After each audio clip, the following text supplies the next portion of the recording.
Hello students. In the previous class, we discussed Maxwell's inductance bridge for the measurement of unknown inductance. Today, we will discuss Maxwell's inductance capacitance bridge. It is used for the measurement of unknown inductance by comparing it with a standard capacitance. Hence the name Maxwell's inductance capacitance bridge. The circuit diagram of Maxwell's inductance capacitance bridge is shown here. L1 is the unknown inductance of resistance R1. R2 and R3 are the non-inductive resistances. C4 is the variable standard capacitor and R4 is the variable resistor.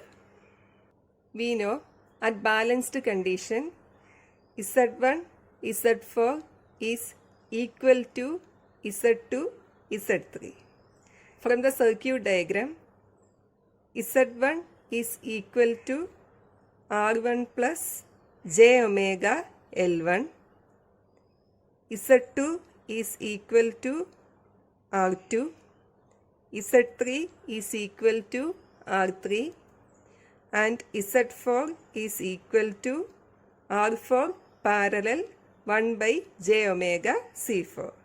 R4 parallel 1 by j omega C4, which is equal to R4 into 1 by j omega C4 divided by R4 plus 1 by j omega C4.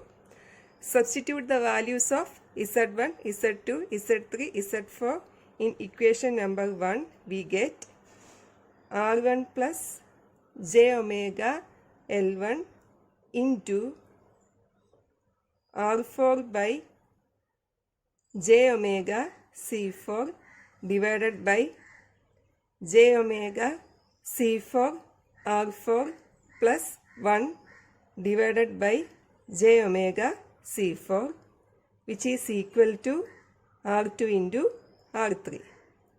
J omega C4 cancelled. Multiply this term and this term.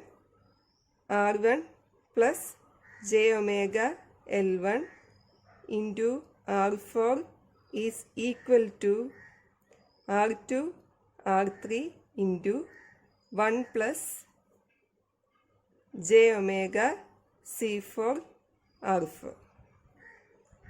R1 R4 plus j omega L1 R4 is equal to R2 R3 plus j omega C4 R4 R2 R3. Equating the real parts, we get R1 R4 is equal to R2 R3. Therefore, R1 is equal to R2 R3 divided by R4. Then equate the imaginary parts. J omega L1 R4 is equal to j omega C4 R4 R2 R3. R4 cancelled. J omega cancelled. Therefore, L1 is equal to C4 into R2 R3. So, using this equation, we can obtain the unknown values of L1 and R1. Okay, moving to the vector diagram of Maxwell's inductance capacitance bridge. So, consider I1 as the reference. So, at balanced condition, I1 is equal to I3.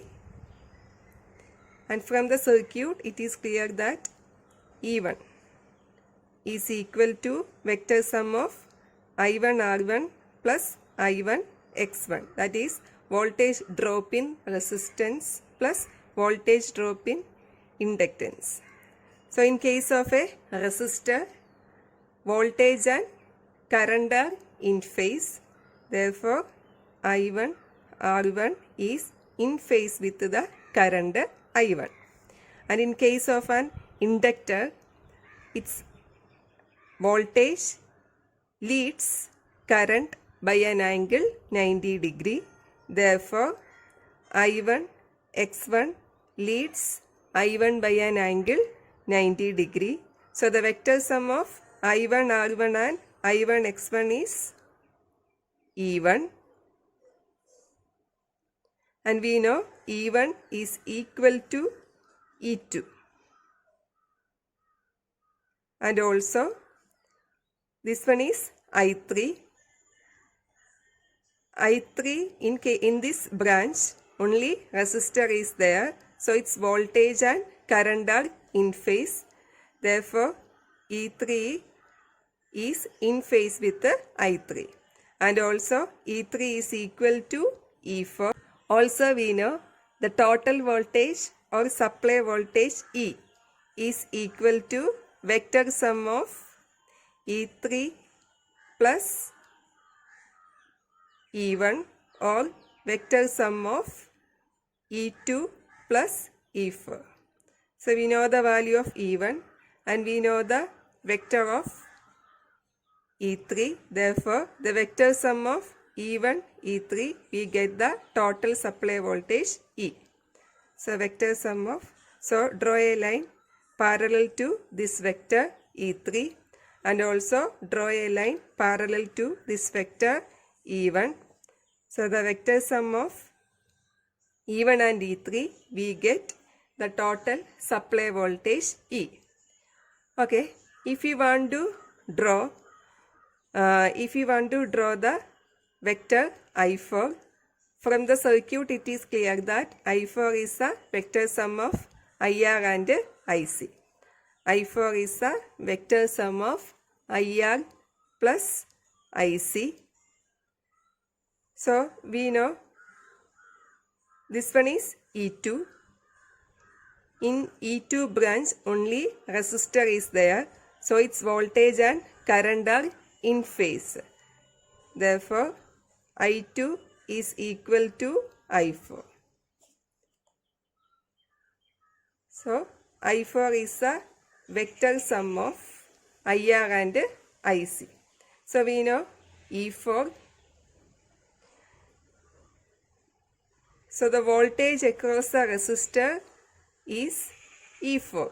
Therefore, the current through the resistor IR and the voltage E4 are in phase.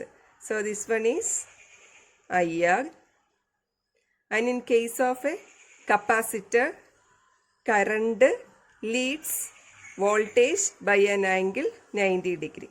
That is, IC current leads E4 by an angle 90 degree. So the vector sum of IC and IR, we get I4. Thank you.